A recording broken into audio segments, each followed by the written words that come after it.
Hello again, welcome to another look at the weekend's weather with a glance at next week's, as usual, courtesy of netweather.tv. And again, it's lovely to be retired. I started work at 3 o'clock and that was about 15 hours ago and I'm still at it. Anyway, one of these days,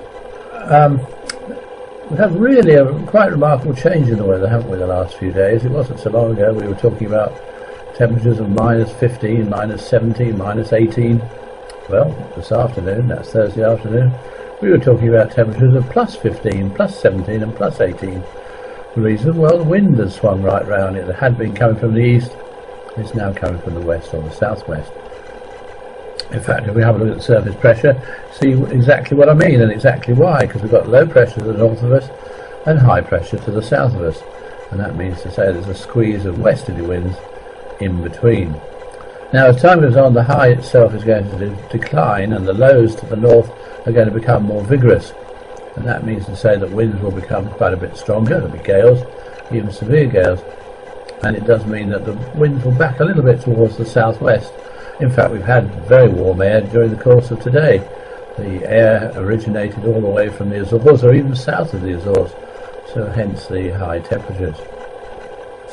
Now, the high pressure is going to hold on for a while during the, or at least for most of the week in the south, so there's no sign of any rain, I'm afraid, as far as the drought-stricken areas are concerned.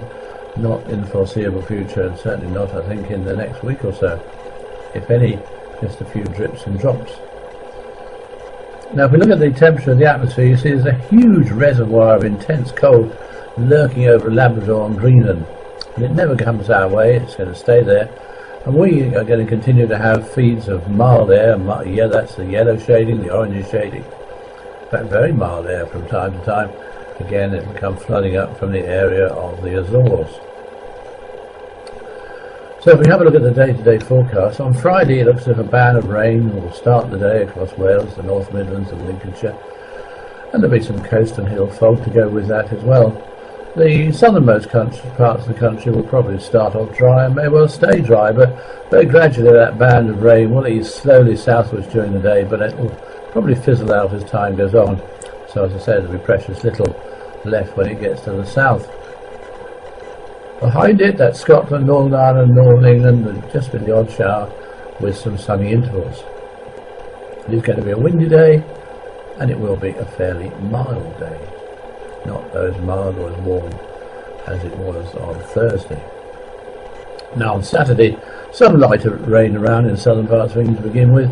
This is going to become restricted to the southwest of England as the day goes on, and there'll be some outbreaks of rain moving into the north and west of Scotland, but in between, which is most of the United Kingdom in other words, it'll be dry with sunny spells, the best of these probably in the east.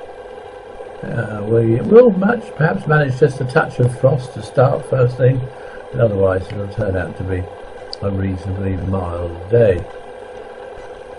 On Sunday, a good deal of cloud, some rain around in western parts, low cloud to go with it, and mist and fog lapping the coast around the hills too. And as time goes on, that rain will get heavier and steadier probably as well. It will be mostly dry in the east with some bright intervals, and again in some of those eastern parts, sufficient breaks during the night to give a chilly start, but then temperatures picking up to close to normal. On Monday, bands of rain will cross the whole of the United Kingdom, with brighter, drier weather for a time in the afternoon, before a further band of rain begins to move in from the west, and temperatures, I think, by that time close to normal. Tuesday is a very similar sort of scene. There'll be rain across much of Scotland and later Northern Ireland, some of it becoming heavy too.